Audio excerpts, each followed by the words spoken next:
నెల్లూరు జిల్లా అరకు లోయలో భూమి కంపించింది. కొన్ని సెకండ్ల పాటుగా ఇక్కడ భూమి కంపించినట్టు తెలుస్తోంది. నిన్న రాత్రి 11:31 సమయంలో అరకు లోయ ప్రాంతం మొత్తం కూడా ఒకసారిగా వణికిపోయింది. అరకు, పాడేరు, పెద్దబైలు, హుకుంపేట, ముచ్చంగిపుట్టు ప్రాంతాల్లో ప్రకంపనలు సృష్టించాయి. ఒక్కసారిగా భూమి కంపించడంతో ఇళ్లలో నుంచి భయంతో జనమంతా బయటికి పరుగులు తీశారు. దాదాపుగా 30 సెకండ్ల పాటుగా ఇక్కడ భూమి కంపించిందట. భయాందోళనలో రాత్రంతా రోడ్డుపైన ఉన్నారు ప్రజలంతా. ఇక ఒడిశా సరిహద్దుల్లో కూడా భూకంపం సంభవించింది. రిక్టర్ స్కేల్ పైన 4.4 తీవ్రతతో నమోదైంది.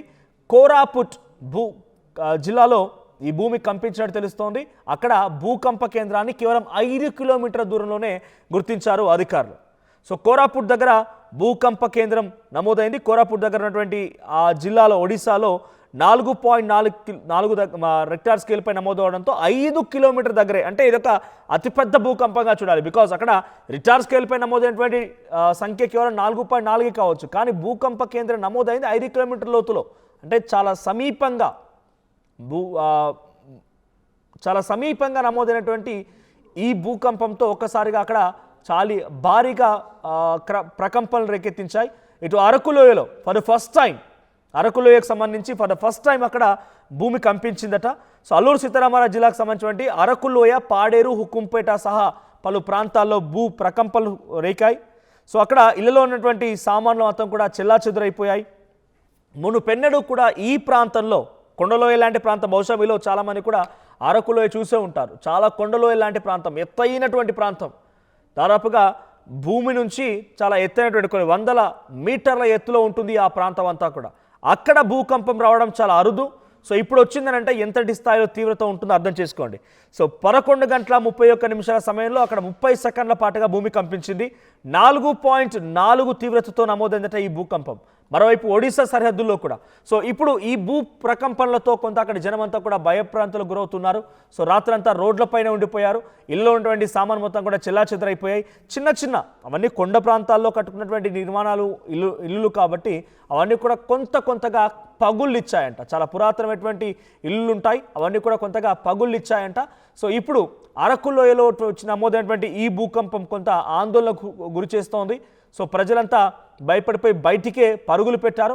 సో అరకులోయ ఇప్పుడు కొంత భయాందోళనకు గురవుతున్న సిచ్యువేషన్లో అధికారులు కూడా వారందరినీ కూడా కొంత ఎడ్యుకేట్ చేసే ప్రయత్నం చేస్తూ ఉన్నారు. సో బికాజ్ అక్కడ అందరూ కూడా ట్రైబల్స్ ఉంటారు, ఎక్కువగా అన్ఎడ్యుకేటెడ్ ఉంటూ ఉంటారు. సో అక్కడ నమోదైనటువంటి ఈ భూకంపంతో ప్రజలంతా భయపడిపోతుంటే అధికారులు అప్రమత్తం చేసి వారిని కొంత అలర్ట్ చేసే ప్రయత్నం చేస్తున్నారు, ఎడ్యుకేట్ చేసే ప్రయత్నం చేస్తున్నారు. ఇకపై ఏం కాదు, అంత సవ్యంగానే ఉంటుందన్న రకంగా వారికి ధైర్యం చెప్పే ప్రయత్నం చేస్తున్నారు. సో మనం విజువల్లో చూస్తున్నాం, అరకు లోయ దగ్గర ఉన్నటువంటి ఒక ఇంట్లో అలా ఫ్యాన్ ఊగుతూ ఉంది. సో భూమి కంపించడం మూలంగా 30 సెకండ్ల పాటుగా భూమి కంపించిందంటే చిన్న విషయం ఏం కాదు. 30 సెకండ్ల పాటు కంపించిందంటే ఒక చాలా అతిపెద్ద భూకంపంగా భావించాలి. 4.4 తీవ్రతతో అది నమోదైందని అంటే దాని తీవ్రత ఎక్కువగా ఉంటుంది. 5 కిలోమీటర్ దగ్గరే ఆ భూకంప కేంద్రాన్ని గుర్తించారు అధికారులు. సో 5 కిలోమీటర్ దగ్గర అన్నప్పుడు దీనికి సంబంధించి కొంత తీవ్రత ఎక్కువగానే ఉండే అవకాశం ఉంది. సో అలా విజువల్స్లో మీరు చూడొచ్చు, ఫ్యాన్లు ఊగుతూ ఉన్నాయి, ప్రజలంతా భయపడిపోయి బయటికి పరుగులు పెడుతూ ఉన్నారు. సో వారంతా రాత్రంతా రోడ్లపైనే గడిపారు. అటవీ ప్రాంతం అంతా కూడా కంప్లీట్గా అవుట్ అండ్ అవుట్ కొండ లోయలు, అటవీ ప్రాంతానికి సంబంధించినటువంటి దగ్గర ఈ భూమి కంపించింది. ఫర్ ద ఫస్ట్ టైం అరకులోయలో భూమి కంపించినటువంటి మాటను మీరు వింటూ ఉన్నారు. సో మీరు ఎవరైనా గతంలో అరకులోయ వెళ్ళి ఉంటే దీనికడ సిచ్యువేషన్ ఎలా ఉంటుందో అర్థమవుతుంది. చాలా రూరల్ ఏరియా, ట్రైబల్ పీపుల్ ఎక్కువగా ఉన్నటువంటి ప్రాంతం అంతా కూడా. సో చిన్న నిర్మాణాలు, చిన్న ఇండ్లు అవన్నీ ఉంటూ ఉంటాయి. సో అక్కడ జరిగినటువంటి ఆ సిచ్యువేషన్తో, ఆ భూకంపంతో ఒక్కసారిగా జనాలంతా పరుగులు పెట్టారు. సో అటు కోరాపుట్ దగ్గర కూడా భూమి కంపించింది. సో లాస్ట్ 24 అవర్స్లో ఎక్కడెక్కడ భూమి కంపించింది అని చూసినప్పుడు ఇటు నంద్యాల ఆళ్లగడ్డలో కూడా లాస్ట్ 24 అవర్స్లో 2.7 తీవ్రతతో భూకంపం సంభవించింది. అది కూడా 5 కిలోమీటర్ దగ్గరే. అయితే ఇక్కడ చాలా చిన్న భూకంపంగా చూస్తున్నారు, బికాజ్ ఇట్స్ 2.7 కాబట్టి. అదే కోరాపుట్ దగ్గర నమోదైనటువంటి భూకంపానికి సంబంధించి చూస్తే అక్కడ 4.4 తీవ్రతతో నమోదైంది. ఆ 4.4 తీవ్రతతో నమోదైనటువంటి భూకంపం 5 కిలోమీటర్ దగ్గర అది నమోదైంది. సో భూకంప కేంద్రాన్ని గుర్తించారు. సో ఇది కొంచెం తీవ్రత ఎక్కువగా ఉంది. అటు నమోదైనటువంటి భూకంప కేంద్రం కూడా చాలా తక్కువ సమీపంగా నమోదవడంతో దానికి సంబంధించి కూడా కొంత ప్రమాదమైనట్టుగా ఒడిశా గవర్నమెంట్ కూడా అలర్ట్ అయింది. ఇటు ఆంధ్రప్రదేశ్ సంబంధించి అరకు లోయ దగ్గర కూడా ఈ భూమి కంపించినట్టు తెలుస్తోంది. సో మరి ఎలా జరిగింది, దీనికి సంబంధించి అక్కడి అక్కడి పబ్లిక్ ఏమనుకుంటున్నారు ఒకసారి ఆ విజువల్స్ చూద్దాం. పబ్లిక్ కూడా మాట్లాడుతున్నారు అరకు లోయ నుంచి. ఆ విజువల్స్లో వారు ఏం మాట్లాడుతున్నారు, వాళ్ళు ఏ రకంగా దాన్ని ఫీల్ అయ్యారు, ఒకసారి ఆ వీడియో చూద్దాం. గిజి గిజి అయిపోయినారు రా బాబు మా ఫ్యామిలీ అంతా. కాదు రావురే బాబు, అది వేగమ్మ కదా ఏమా మీకేమైంది, మీకు ఎలా అయిందిరా? మీకు బాత్రూమ్ కే కదిలిపోయిందే. నీకేమనిపించింది? మీకు గిజి గిజి అయిపోయినారు రా బాబు మా ఫ్యామిలీ అంతా.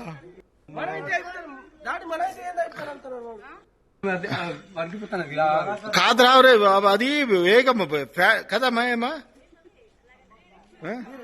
మీకేమైంది? మీకు ఎలా అయిందిరా? మీకు బాత్రూమ్ కే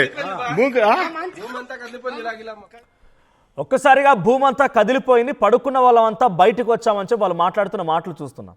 సో 11 గంటల 31 నిమిషాల సమయంలో దాదాపుగా అదొక ట్రైబల్ ఏరియా. ఆల్మోస్ట్ అరకులో 6 అయిందంటే చాలా చీకటి పడిపోతుంది. 6 ఇంకెక్కువ, నాకు తెలిసి 4:35 వరకే కొంత చీకటి అయిపోతూ ఉంటుంది.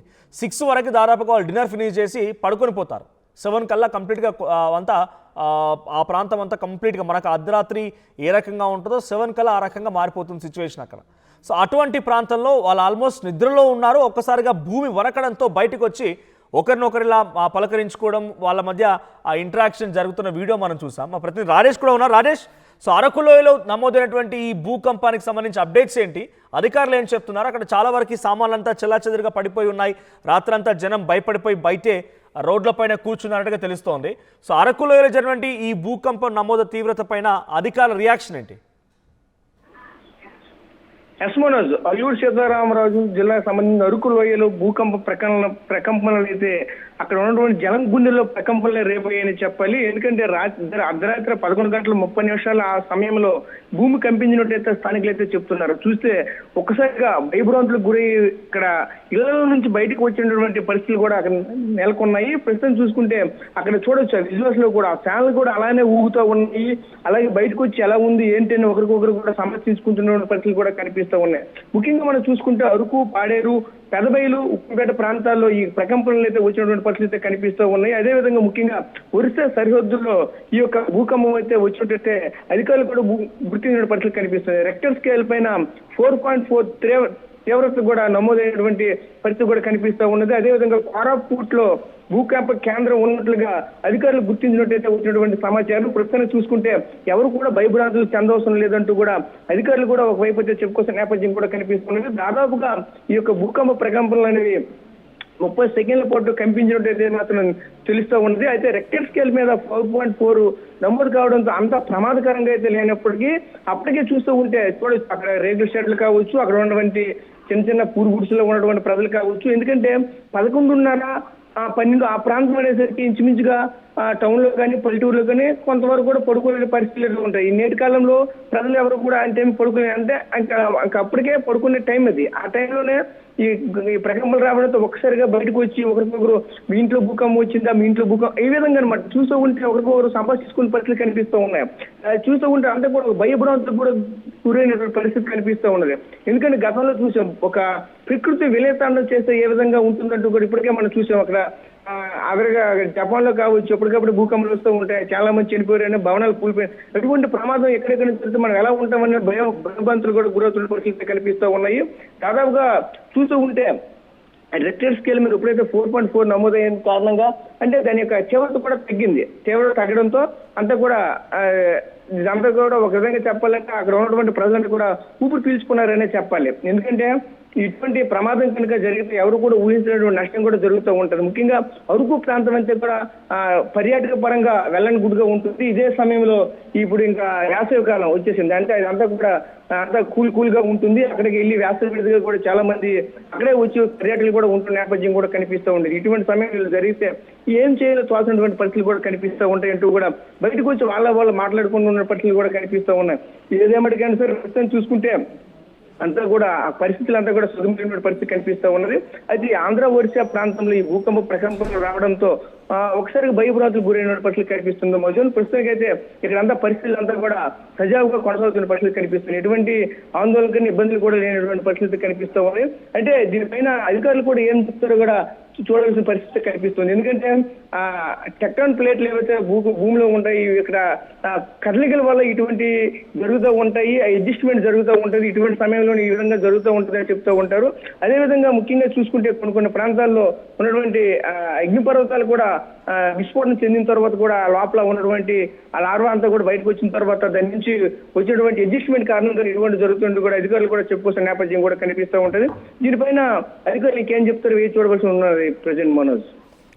Right, thank you Rajesh. మొత్తంగా అరకులో నమోదైనటువంటి ఈ భూకంప తీవ్రతతో ఒక్కసారిగా ప్రజలంతా భయభ్రాంతులకు గురయ్యారు. అటు కోరాపుట్కు సంబంధించినటువంటి ప్రాంతం, ఒడిశాలో కూడా 4.4 తీవ్రతతో భూకంపం నమోదైంది. ఈ రెండు చోట్ల ఒక్కసారిగా భూమి కంపించడంతో ప్రజలంతా బయటికి పరుగులు పెట్టారు. రాత్రంతా రోడ్లపైనే ఉన్నారు. సో ఇప్పటి వరకైతే ఈ రెండు చోట్ల నమోదైనటువంటి భూకంపం కారణంగా కొంత ప్రజలంతా భయాందోళనకు గురవుతున్నారు, బెంబేలెత్తుతున్నారు. సో గతంలో కూడా చాలా సందర్భాల్లో హైదరాబాద్లో సైతం భూమి కంపించినట్టుగా మనం విన్నాం. కొన్ని ప్రాంతాల్లో తెలంగాణ లాంటి రీజియన్స్లో కూడా రామగుండం, పెద్దపల్లి ఆ ప్రాంతాల్లో కూడా భూమి కంపించింది. సో తరచుగా నంద్యాలలో కూడా భూమి కంపిస్తూనే ఉంది. సో ఈ వరుస భూకంపాలతో కొంత ప్రజలంతా భయపడిపోతున్నారు. ఎప్పుడు ఏం జరుగుతుందో అన్నటువంటి ఒక ఆందోళనతో వ్యక్తం చేస్తున్నారు. బట్ మన దగ్గర నమోదవుతున్న భూకంపాలన్నీ కూడా చాలా చిన్నవి, చాలా అత్యంత చిన్నవి. కేవలం భూమి కంపిస్తుంది, కొంత చిన్న వస్తువులు కింద పడిపోతాయేమో, అంత పెద్ద ప్రమాదం లేదనేది మాత్రం అధికారులు చెప్తున్నారు. సో మీరెవరైనా గతంలో మన దగ్గర నమోదైనటువంటి భూకంపాలని ఫేస్ చేస్తారా? మీరు ఫీల్ అయ్యారా? మీకేమనిపించిన సిచ్యువేషన్లో కామెంట్ చేయండి. కాదురావురే అది వేగం కదా మేమా మీకేమైంది? మీకు ఎలా అయిందిరా? మీకు బాత్రూమ్ కే కదిలిపోయిందే. అసలైన తొలి వెలుగు. ఫాలో వాట్సాప్ @తొలి వెలుగు official.